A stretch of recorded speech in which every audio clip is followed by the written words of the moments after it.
I'm delighted to see so many of you interested in this session this afternoon.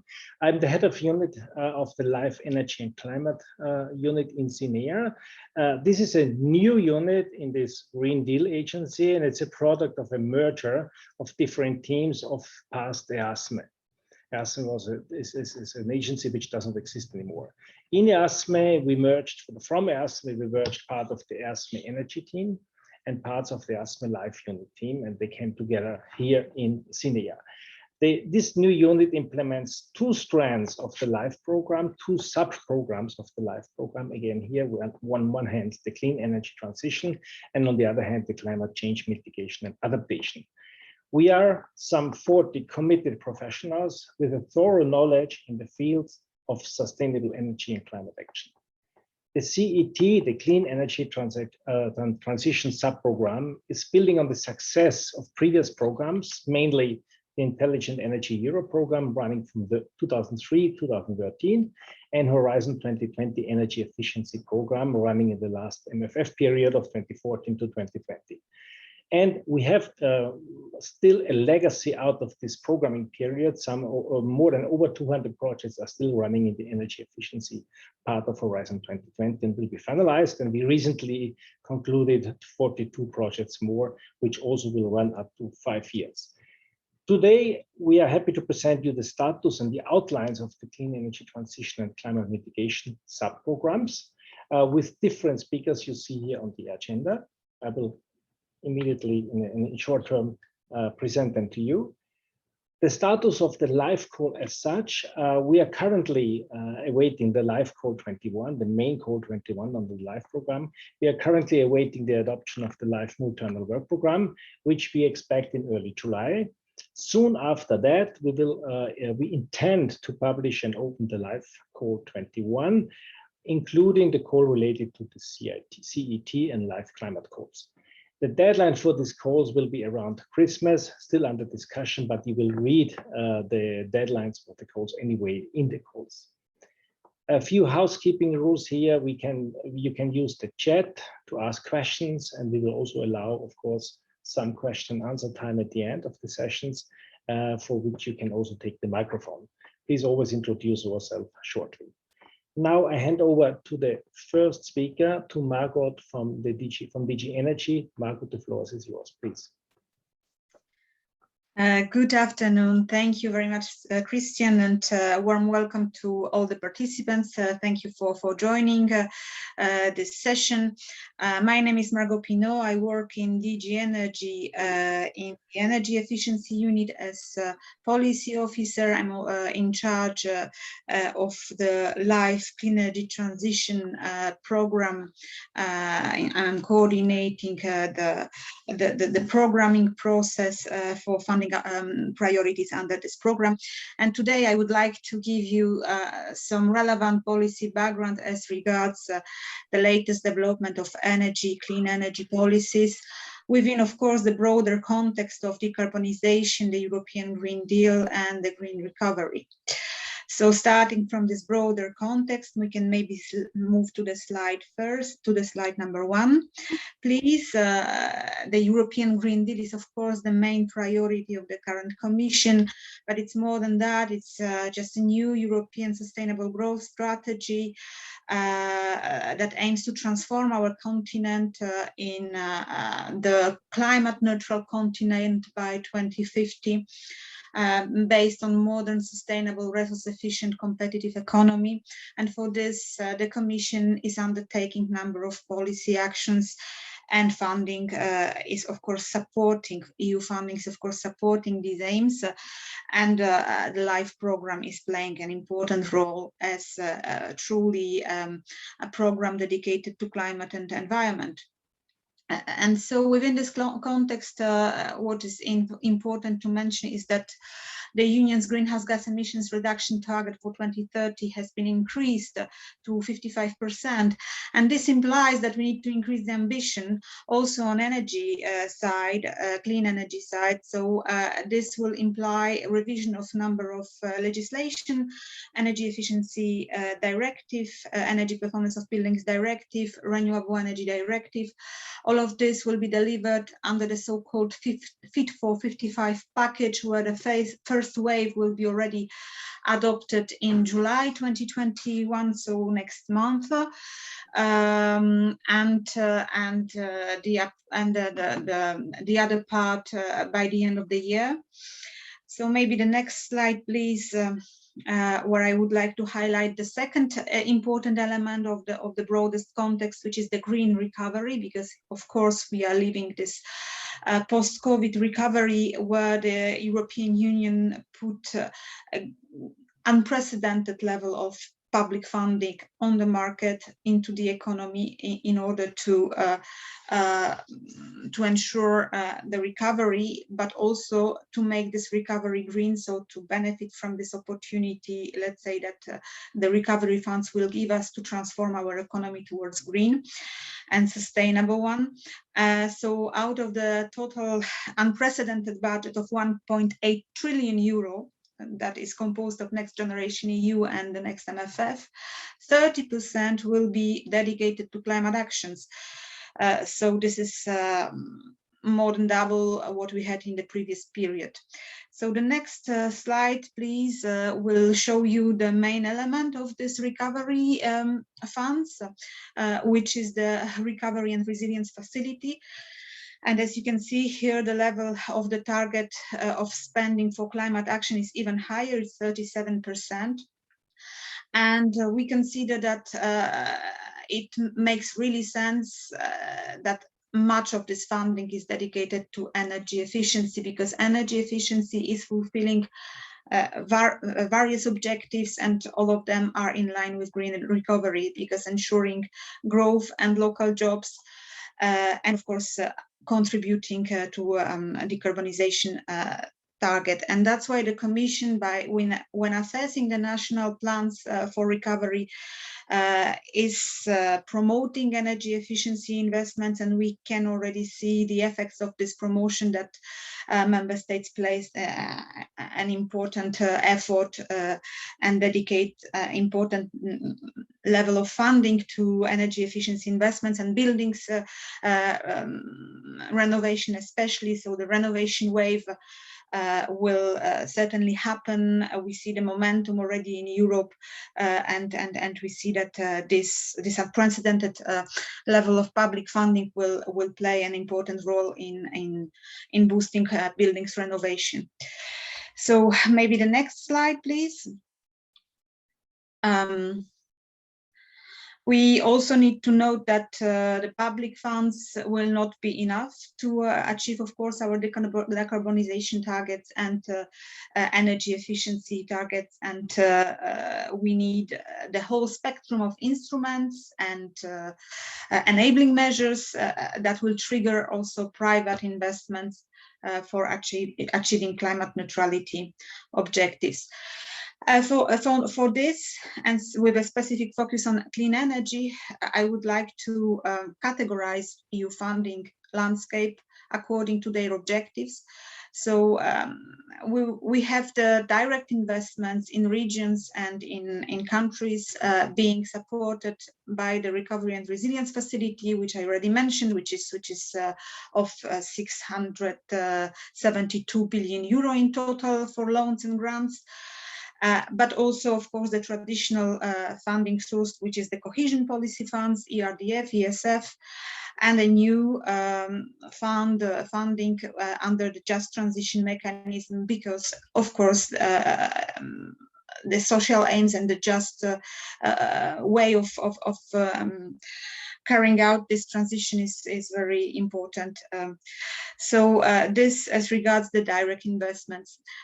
But as said, we need to leverage even more massive private investments. And for this, the European Commission is setting the framework, let's say the enabling framework, by developing the sustainable financing framework taxonomy, but also to leverage private investments. We of course have the EIB support, lending, blending, and also the technical assistance, all of this under the common common chapeau InvestEU that will have sustainable infrastructure window and SMEs window where clean energy investments will be supported.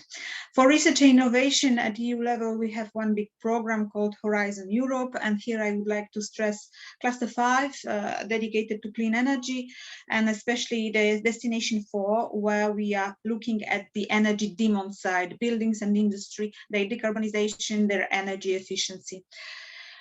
And finally, last but not least, of course, the LIFE program that is addressing market barriers, that is setting the right market and regulatory conditions for the transition, for the clean energy transition to happen.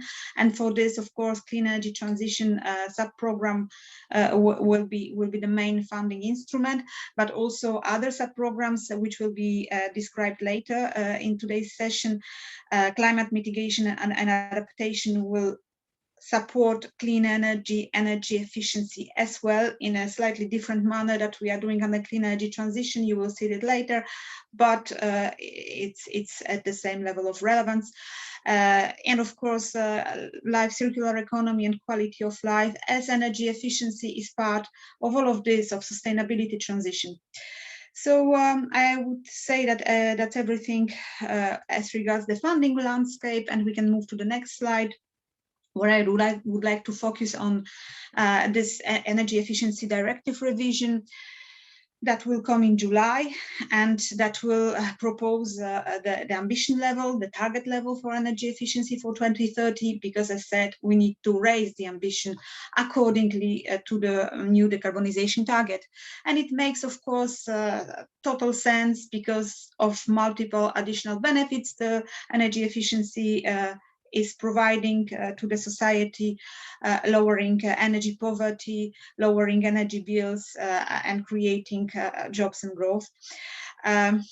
We have in energy policies this principle, energy efficiency first, that is so far very nicely, let's say, presented, but very theoretical. And now the Commission is working on something more practical and providing a kind of legal basis for this energy efficiency first principle. And within this package of energy efficiency directive revision, the Commission will come also with the guidance, practical guidance, and the legal basis how to apply concretely energy efficiency first principle in investments, in strategic planning, in policy planning. So this will be part of the package. Other measures that are under assessment for the EED revision is the strengthened annual energy savings obligation in the end use, that is the so-called Article 7 provisions. Stronger exemplary role of the public sector. So public sector buildings, as you know, are subject to the objective of 3% renovation per year, but this applies to central government buildings. And now within the revision, it is possible that it will apply to all the public buildings, also those of decentralized levels, so local, regional public authorities buildings. And finally, of course, focus on alleviating energy poverty, because we are aiming at just transition, and because we know that this transition can bring, unfortunately, transitory increase in energy costs, and that we need to make sure that nobody is left behind and that everybody can benefit, because that's the principle, the general principle of this transition, that will be based on decentralized, consumer-driven action. So energy poverty should be in the focus of our action too. The next slide, please, is getting back to the maybe older context of policy, energy policy development, the renovation wave, but it's very relevant for the LIFE program, where we'll be simply supporting the implementation of this via a variety of actions. So this strategy, renovation wave strategy, has been adopted last year in October, and it aims at doubling the renovation rate by 2030, which would help us to renovate over 35 million buildings. create jobs, as you can see on this slide. So maybe in the next slide, I will tell you more in detail what is the action plan of this renovation wave strategy, because indeed it provided a concrete action plan, what type of actions the Commission will take at the EU level, but of course there are also actions expected at all the governance levels, because the wave should be replicated, let's say, in regions and local territories. So at the EU level, this will be reflected in the Energy Performance of Buildings Directive revision, which is foreseen in the fourth quarter of 2021. And we have a very strong, let's say, measures under the assessment, which were already flagged in the renovation wave and on which the Commission is now working. First, and I would say the strongest, is the minimum energy performance standards that could be applied to the existing buildings. As you know, the new buildings are already regulated and should comply with the definition of nearly zero energy buildings, and this starting from this year. So the level of energy consumption in the new buildings is already very low. It's near to zero, but we still have, of course, in Europe, this great building stock that we need to renovate. And if such a minimum energy performance standards are applied progressively in a given moment to the building stock that is existing, it will create a legal obligation to renovate, and it will create, of course, a very strong push towards the investments in buildings renovation. Then the Commission is working also on deep renovation standards. As you know, deep renovation in the directive is described as 60% energy savings resulting, but we would like to make it more concrete, and we are looking if this is possible, what kind of measures are behind. The building renovation passport is another measure that is under assessment to have kind of traceability for gradual steps of renovation, to have the life cycle of a building well traced, and its let's say gradual improvement of energy performance. And finally, strengthening the energy performance certificates. So this tool is already operating, as you know, but its quality is sometimes, it depends, and also comparability between member states, it's not always ensured. We can maybe not bring it to the same level everywhere because the buildings are very different, but some level of comparability might be maybe increased. So on this, the Commission is working now. The next slide, please. Is, I think, my last slide indeed. So within this context of the policy development, I would like to stress that we have this new funding source, Life Clean Energy Transition Sub-Program with almost €1 billion that will be indeed supporting with funding these new and existing energy efficiency and renewable energy measures. Helping to implement these policies, these European policies effectively on the market, testing new ways of implementation, developing best practice that we'll then wish to replicate. And I think, yes, that's everything from my side. Thank you very much for your attention, and I wish you an interesting session. Thank you, Margot. Very kind, very interesting, and also the funding landscape where we can see where the LIFE program, which we are in fact implementing here, is put. So we go on, in fact, and we zoom in fact, in the LIFE program and the Clean Energy Transition sub-program, one of the LIFE sub-programs.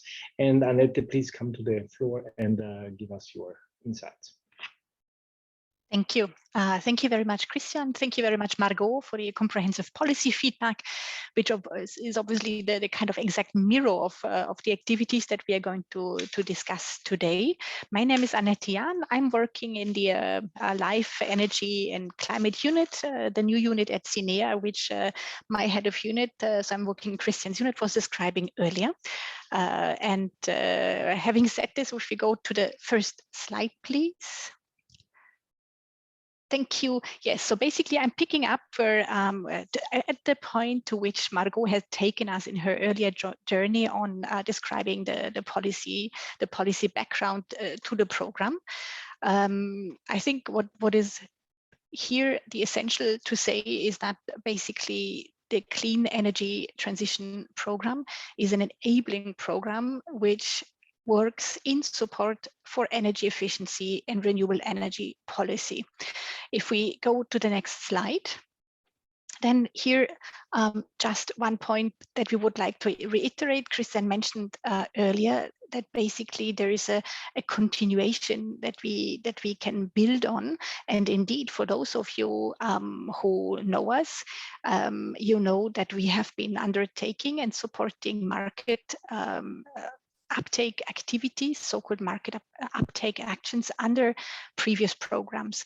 A while ago now, that was the Intelligent Energy Europe program, but most notably the Horizon 2020 energy efficiency funding, which we've managed for the last 7 years, and which is still basically the operational projects which we are managing for the time being, really reflecting the policy support, is stemming from this Horizon 2020 funding. And if you look at the landscape of the rich variety of projects that hopefully you had opportunity to see over the last 1.5 days, then you will have maybe recognized that about, like for example, more than half of the projects which were presented these last 1.5 days were actually stemming from Horizon 2020. So in this sense, Live Clean Energy Transition continues the successful journey that we've undertaken previously.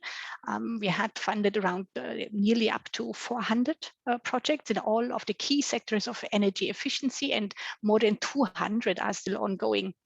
And which are being managed by our unit for the moment. Of course, not in isolation. There's a whole rich landscape with which we are working in complementarity. And so also in the crafting of the future funding opportunities for the Live Clean Energy Transition Program, and notably for the first call 2021, we of course were building very much on this experience of the last 7 years, the information on new and evolving needs from yourself, from stakeholders with whom we have been in intense, large and thematic stakeholder consultation rounds in autumn of last year, but notably, of course, and here why it is so rewarding to have a presentation next to the policy background.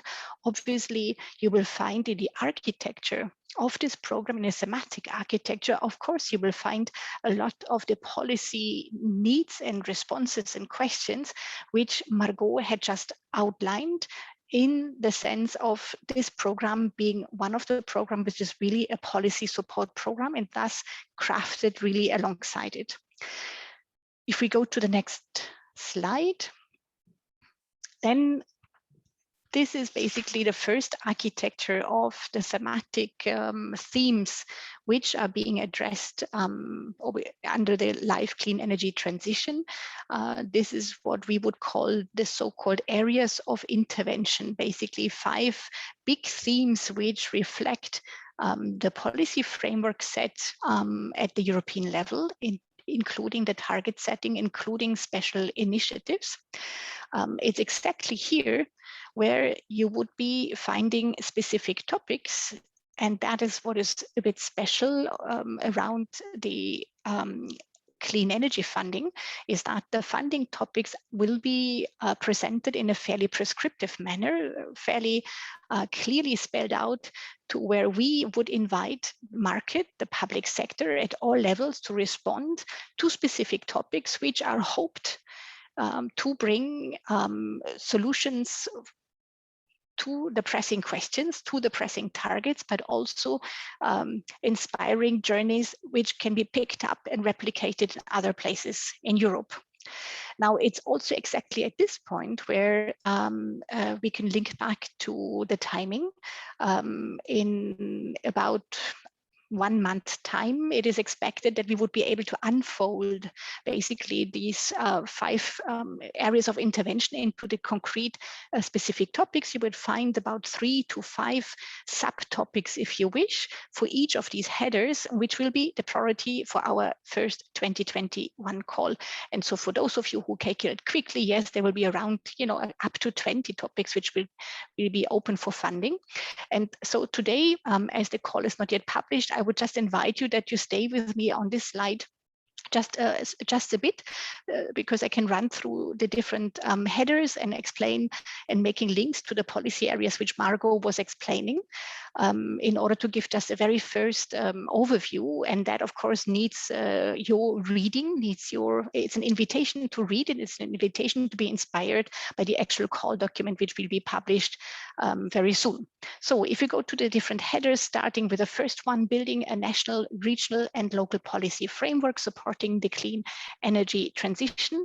Here, you would typically find the work, continuation of work on capacity building with the cities and regions, but also support for better policy making, policy support actions to support, for example, member states to implement EU legislation in sustainable energy. You've seen Margot explaining how the legislation is evolving, again, very significantly in the energy field, notably with a revision of the Building Directive and the Energy Efficiency Directive, but also other cornerstones, like, for example, how to optimize the work under the new governance regulation and the new national energy and climate plans and the involved reporting matters.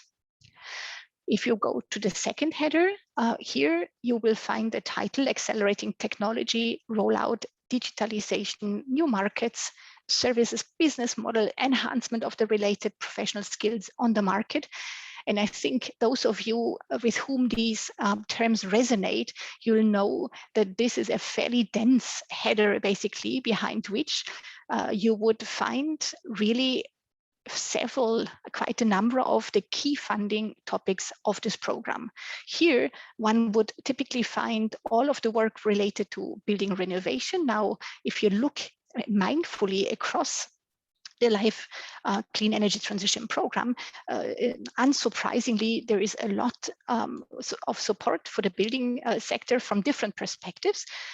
One of the key policy areas, obviously, in energy policy. Having said this, here you could find the one which are centered around the renovation wave support, including the construction skills associated to it, the whole of the agenda on skills and upgrades and planning for the member states on their curricula.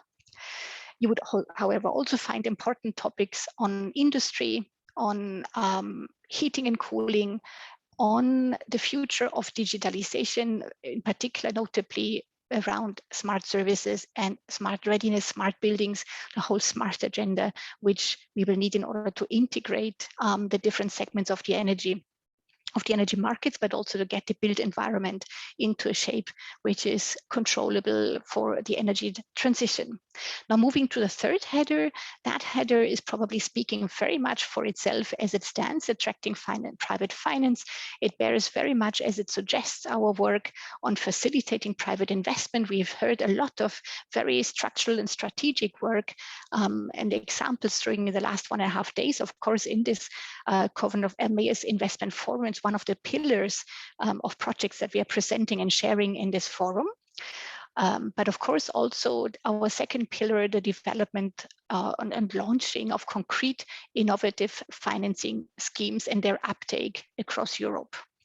The fourth header, here we're looking at the demand side, really at the ability of the market to structure, to bundle, and to accelerate the bundling of concrete project pipelines really at scale.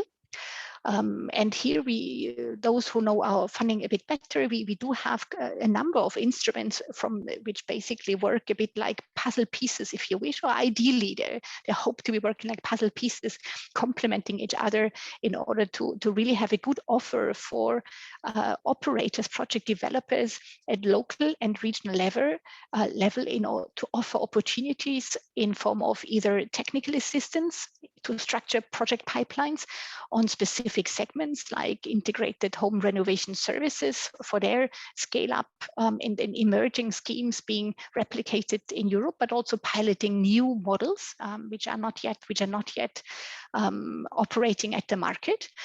But also here mobilizing investment at the regional level for specific regions in transition, which in the energy transition, so basically regions which from their economic outset have specific needs and which would get dedicated opportunities in this funding under this call. And then finally, the very important area of consumer-centric activities, those will be hosted, so to say, under what we see here as the fifth header, involving and empowering citizens in the clean energy transition.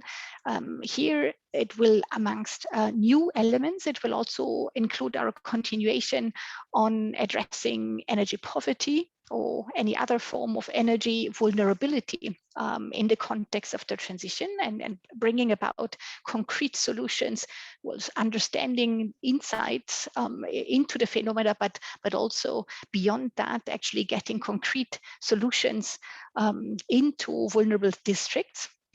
And on the other hand, working with emerging energy communities and giving opportunity here to energy communities to intensify their work with the public sector in order to embrace the market in a more holistic fashion.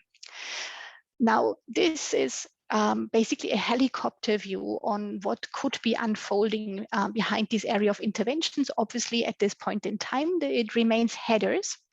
It remains the mirroring of the policy needs and targets, which Margot was explaining from DG Energy's perspective, in which this program is invited and supposed and hoped for to support and underpin with funding opportunities, so that alongside policy development, there's feed forward and feed backwards and feed into the policy design, but also concrete implementation in view of the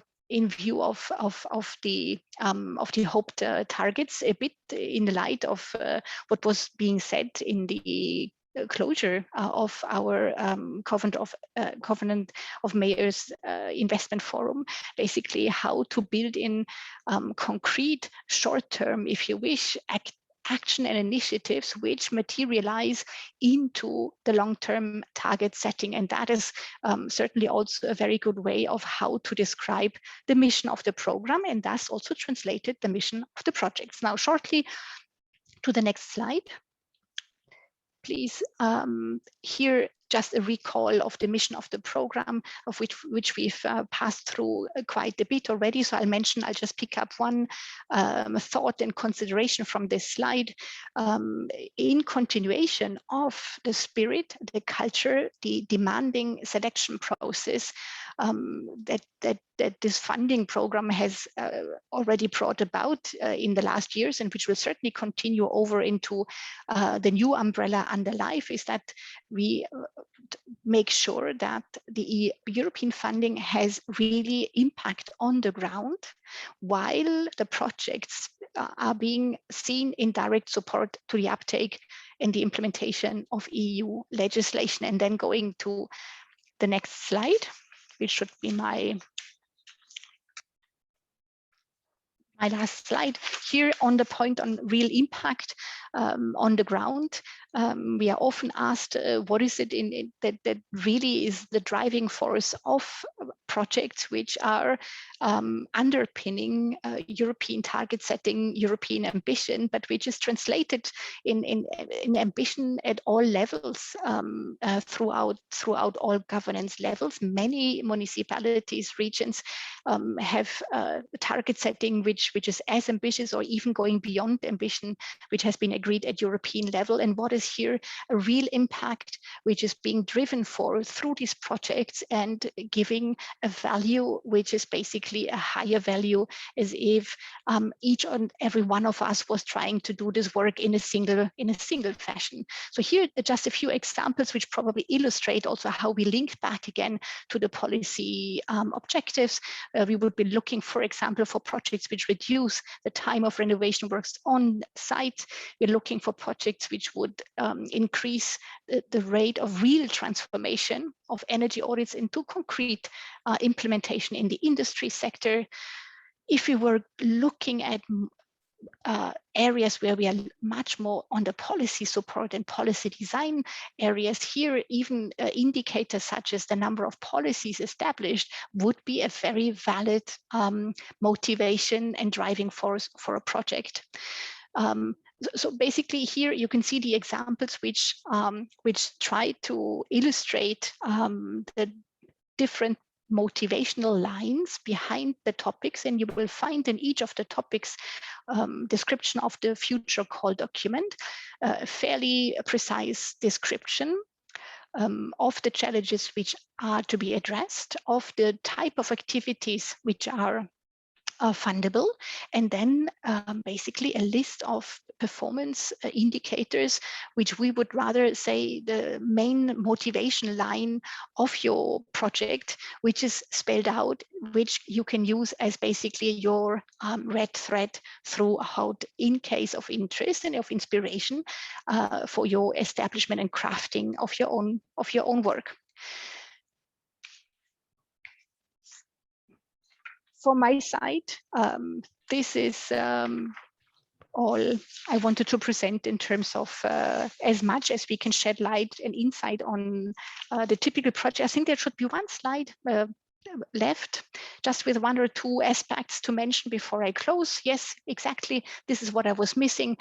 Just for those who don't know yet our projects directly so well, yes, most of them do create large European multi-actor consortia. This is because we are working very much in an EU-wide context of validation and replication of results. There are exceptions to that, specifically thematically justified exceptions, but all in all, this is the main spirit of the program.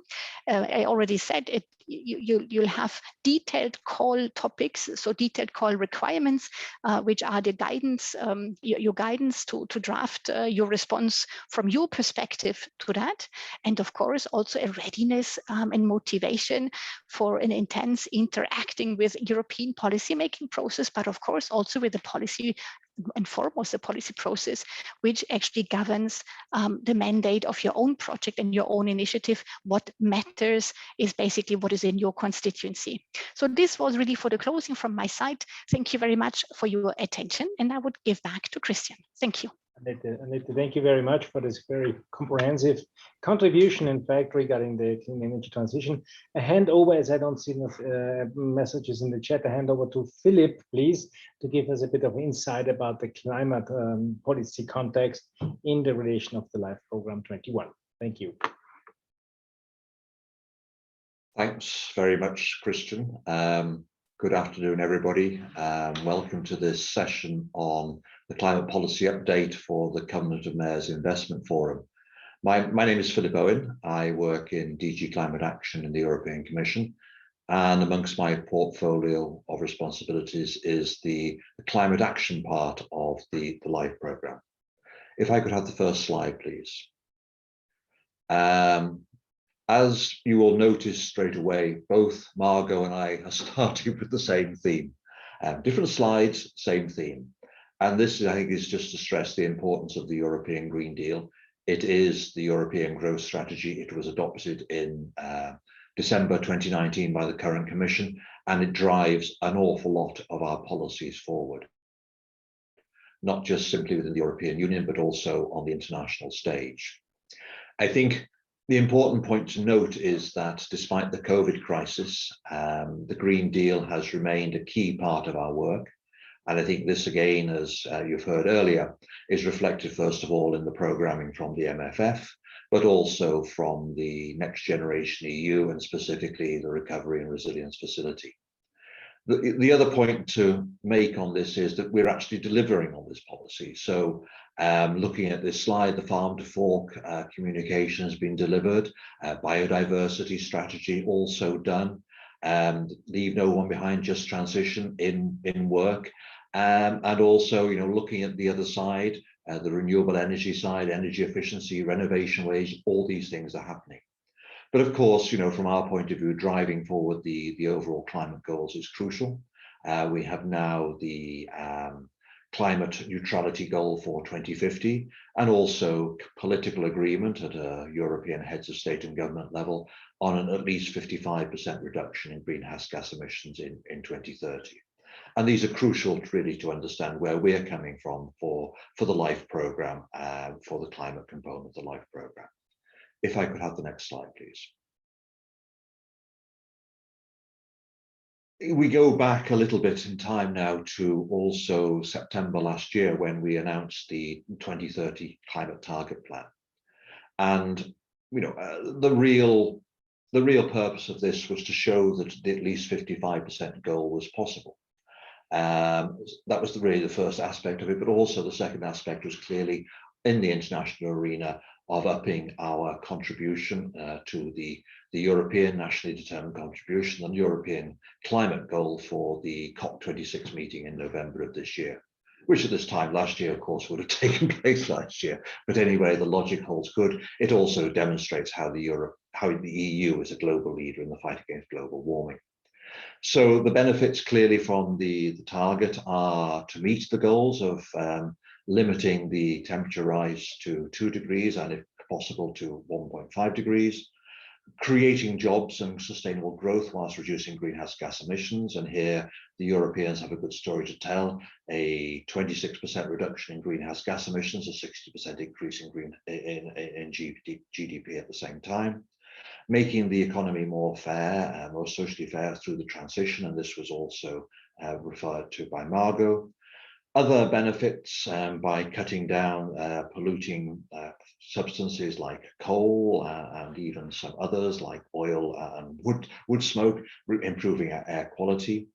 Clearly also by renovating our buildings, not only saving trillions on the European imports of coal and oil, gas and oil, but also very clearly from improving the living standards of our citizens, and also by reducing their heating bills.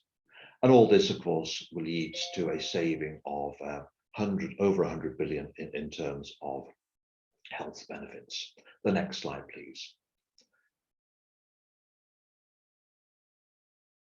Now, at the coming in of this commission, there was a political commitment taken to actually have a climate law.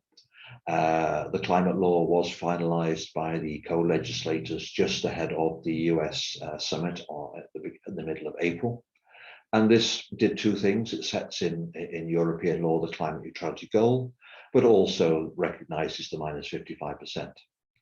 I think it's also important to notice it goes a little bit more broad than that. There's also a mechanism for setting a 2040 target. So this gives business industry a certainty of the pathway which Europe is on. It also improves the accountability of the process. It builds on the adaptation role, or the role for adaptation in the overall strategy, and we'll come to that a little bit more in a moment. Sets up a scientific advisory board, and also recognizes a number of financial opportunities in the overall package of elements. And the next slide, please. Clearly, as alluded to by Margot, we're well on the way now to actually doing the Fit for 55 package. This we anticipate being adopted in July, a few weeks to go, but it will encompass a package of measures. We will have to come back on the overall emission trading system. This covers 45% of our economy, of course, and therefore, we need to make sure that our heavy emitters, the power sector, chemicals, oil, plastics, etc., are properly accounted for. But also, we are considering how we deal with maritime transport and also aviation within the overall ETS. The carbon border adjustment mechanism is also there, and we need to actually protect our borders. We need to make sure that others are as ambitious as we are in terms of their climate ambition. And also for those sectors not covered by the emissions trading system, so the remaining 55% of the economy, basically transport, the built economy and agriculture, and that these sectors are also taken into account, and that the member states have ambitious targets for dealing with each of these areas. As alluded to by Margot, climate isn't the only thing here. Renewable energy, the Renewable Energy Directive will also be reviewed, and also similarly the Energy Efficiency Directive. And these two, of course, are the flanking measures for the minus 55%, what we do in terms of renewable energy penetration and improving our energy efficiency. We will need also to revisit our laws around land use, and so the land use change and forestry legislation will be looked at with a view to actually capturing the emissions, and especially in the light of the climate law, which refers to net contributions and adjustments there.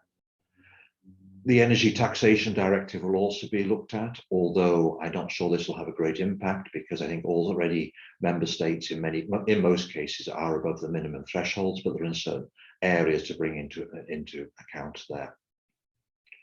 On top of this, we will again revisit our CO2 standards for cars and vans, and we need to make sure that there is electrification, or electrification continues, but also the move to gaseous fuels where electrification is not possible, for example, in the heavy duty vehicle sector.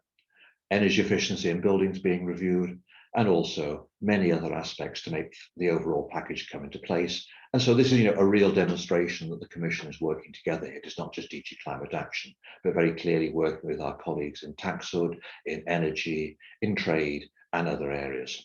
The next slide, please.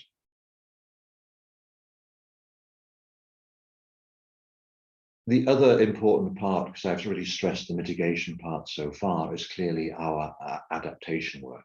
And whilst there has been a European adaptation strategy for a number of years, and most member states have adaptation plans or strategies themselves, it was felt it was due time really to look at this again. And clearly, I think the key thing is that, climate change is happening around us. We're seeing more extreme weather events. We're seeing flooding. We're seeing forest fires. We're seeing droughts. And so there's a clear need already to adapt in the European context. And so in February this year, we also came forward with our revised or updated adaptation strategy. And one part of this, I think, is very important to note that the strategy itself was politically endorsed last week at the Environment Council, where that council adopted conclusions on it, showing what was important and what are the next steps. And the next slide, please. The strategy itself has four main components. We want to be certainly smarter about what we do. And at this point, we know we don't know enough about our knowledge. We don't know all the interplays between adaptation and our lives and our future lives. And so there needs to be further work done here. And more importantly, we don't actually know what climate-related risks, what the financial impacts are. We know that governments sometimes have to pay out to make good. We also know that insurance companies also insure certain losses. But what we don't have is an overall picture on the data gap. This is a data gap on the climate risk and losses. And this is one point which we need to look at further. We need to be more systematic about what we're doing. So we need to improve our strategies and plans. And I think very importantly, because adaptation is it's very area specific, we actually need to make sure that at all levels, adaptation is being taken into account. So at a local level as well as an individual level. And we also need to make sure that there are not people missing out in the overall process. So the resilience has to be just. And an important part of this, of course, and this comes back very much into other areas like the common agricultural policy, but also the biodiversity and the forthcoming forestry strategy. We have to also promote nature-based solutions. And certainly this is something life has done in the past and hopefully will do in the future. As I said, adaptation is happening around us. So we need to accelerate what we're doing. We need to really get it down to a citizen level. It's important. We need to make sure that all policymakers are aware of this and that action is being taken. And finally, the EU's work has been internationally, our nationally determined contributions totally had a mitigation focus in the past, but our aim is actually to have an adaptation component to it as well for the future. And this is certainly, I think, one of the areas which the Council conclusions looked at from last week. But also as part of this, I think we need to emphasize that in terms of our international outreach, adaptation is crucial for our less developed and our small island developing states in terms of our cooperation policy. And again, we need to make sure that this is happening in the full world. Which brings me to my last slide, and simply to thank you very much for your attention. And there is certainly work ahead of all of us, and I look forward to your support of the LIFE program in the future. Thank you very much, everybody.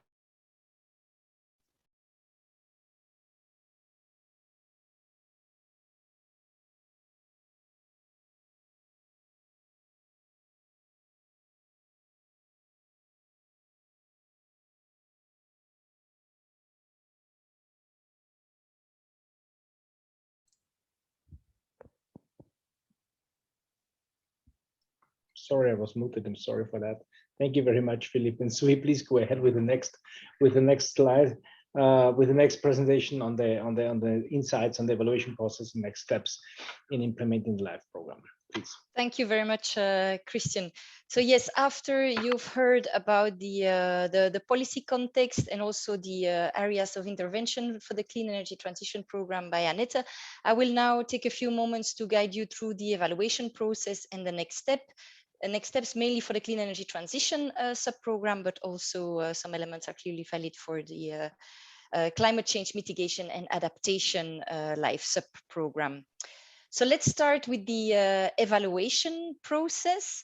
So for that, let's look at what a proposal looks like. Once, of course, the call will be published, you will dig into that. And so this is valid for all sub-programs. For those of you who are familiar with the H2020 programs from the past and the actions we were funding there, the structure will be quite similar. So you will recognize the part A, which will be directly filled in online, where you will put the administrative information from the consortium. Then we will look at a part B, where basically you can download the template from the funding and tender portal. So what's important is that I will show you in a moment, you go to the topic of your interest, and there you will find a specific template that's in Word.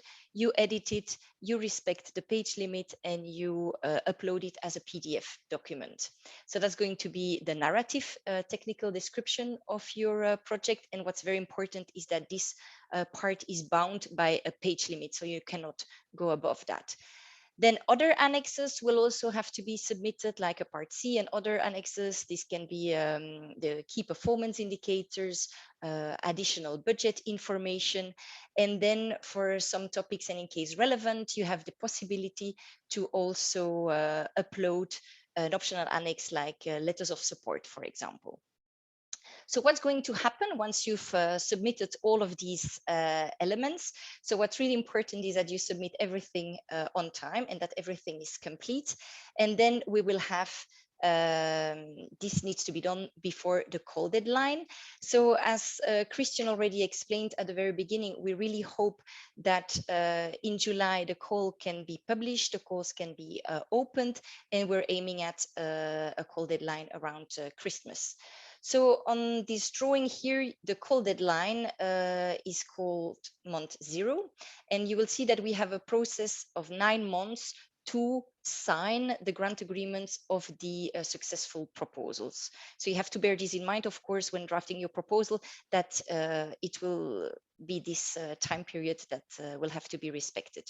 So following the call deadline, the first thing we will do is to check whether the proposals we've received are all admissible and eligible. So when the call will be opened, you will also find for each call a call document online, giving you additional insights on the admissibility and eligibility. So what's important typically is that your proposal is submitted on time, it respects the number of pages that have been set, it's complete, and also that you respect the consortium composition whenever there are some specific requirements for the topic you're applying for. All the admissible and eligible proposals are then being sent to external evaluators. So here I'm going to explain the process that's being used mainly for clean energy transition. So these external evaluators, this time clearly they've been working remotely, and they have all been thoroughly screened to make sure they don't have any conflict of interest with the proposal, and we ensure that they have a complementary background, complementary experience, skills, of course fully relevant to the topic, and also that they all represent a balanced approach towards their geographical origin and gender. Then we move to what we call a central evaluation phase, which clearly the last time have been taken place remotely as well, and where all the experts who've evaluated the proposal, they discuss it following well-established and clearly detailed set of award criteria, which are then subdivided into different aspects. So they have to comment on all of these and they come to a consensus. And together they draft the document that will be sent to the applicants in order to inform them on the outcome of their proposal. The information to applicants is generally done between 4 and 5 months following the call deadline. At the end of the central evaluation, we then come up with a ranking for each budget line. So often a budget line is a certain budget is allocated for a certain topic, and then we come up with a ranking for each of these budget lines. And now once we have that, clearly we notify the applicants, and then for the successful proposals, grant preparation can start. And as I said, this leaves a period of approximately 4 months to have the grant preparation done. And then we are in a position to sign the grant agreements with the top ranked proposals for the different budget lines, and then these actions can start. I think I've explained all of this. So your question now is, okay, typically in a month from now, we expect the calls to be published. Where can I find more information? Where will I be informed about all of that? So I will try to give you some insights in the following slides. So the answer is that it's key to go to the funding and tender portal of the European Commission. So you can see it here. And on this slide, you can see on the left-hand side, you can see the forthcoming calls, the ones that are open, the ones that are closed. So for the time being, you can't see anything that's published yet for the live program, but that soon will change. And then once you can see the topic of your interest is open, you can click on it. You will see the entire details of what we're looking for, the scope, the objectives we are looking for. You can find the call documents as well with additional guidance and insights. And of course, you can find the templates that you need to use to complete and then to upload. So we hope to have this in the next in a month from now, approximately. What's very important as well on the same funding and tender portal is that under the support section, you can find a frequently asked question heading. And there we will post for numerous topics questions that you could have. And the answers will be provided there. So you can search for these through the title of your topic. And so please go through this, because there will be a wealth of information that's going to be posted there very soon as basically the topics are public and published on this portal. How can you then be informed that the call is open? The answer comes in a few moments, but before that, I want to still highlight a few other important elements to you. Is that soon after the publishing of the call, we will also put online some videos giving extra guidance for the approximately, as Annette said, 20 topics that will be open for CT. This will also be available for Climate, so don't worry. And I here wanted to guide you through some databases, which are also very important for you to look at when you are drafting your proposal. So on the Cordis database, you can find a wealth of information of previously funded projects in the field from the Horizon 2020 program. So the idea really is that you don't reinvent the wheel and that you're familiar with what has been funded before and that you build on that and that you don't propose clearly exactly the same action. If you intend to fund, to submit a proposal on energy efficiency in buildings, I'm sure you're familiar with the Build Up portal. Otherwise, please have a thorough look there. And for those looking into energy agencies, I'm sure you must be familiar with the Manage Energy portal. Otherwise, please have a look there for all the local and regional initiatives. So the funding and tender portal also provides another support service, which is a help desk where you also can post some questions. And finally, another way to be regularly informed about what we do is the Clean Energy newsletter.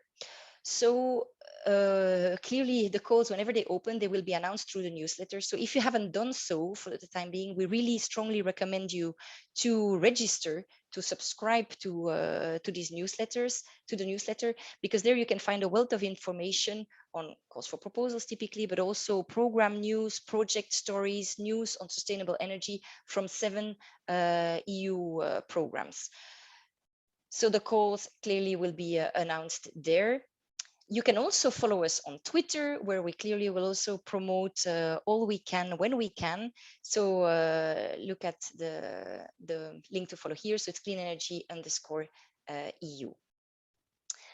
Coming back now to the funding and the tender portal, I just wanted to show another element to you. Whenever you go through the topics that will be published in the coming weeks, and if you realize by going through there that maybe nothing is fully suitable for you this time, you may think that maybe you want to be involved in our evaluation process.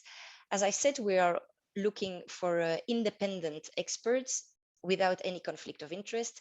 So if you have not done so yet, you're very welcome to register as an expert through the link on the funding and tender portal.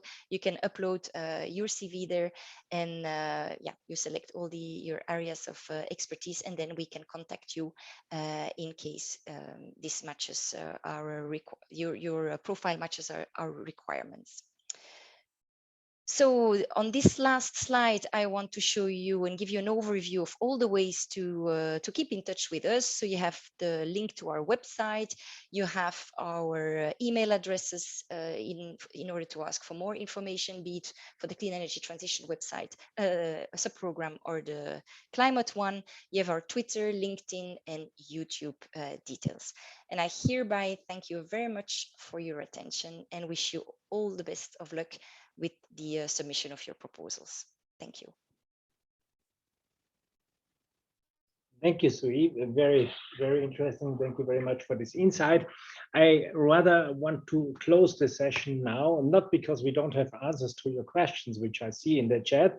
We already said, in fact, the publication of the call indicatively will be in roughly 1 month. There is a delay. We regret the delay, but there will be sufficient time to apply for the call, and the delay, the deadline will be something December, January this year. So in fact, that is coming. The details of the call will also be in the publication of the call, so you will see all that. I'm just not going further now on that. In the chat, thanks also Annette for already given some replies on that, because we have here in the room 75 participants, and I really want to in fact allow them to go over to the virtual fair, which is still ongoing until 5 o'clock. So we should also use the opportunity of that one. Thank you very much for the participation here, and please visit the virtual fair. It's still ongoing. It's still it's very interesting, and I am sure you find also interesting, inspiring counterparts and discussions there.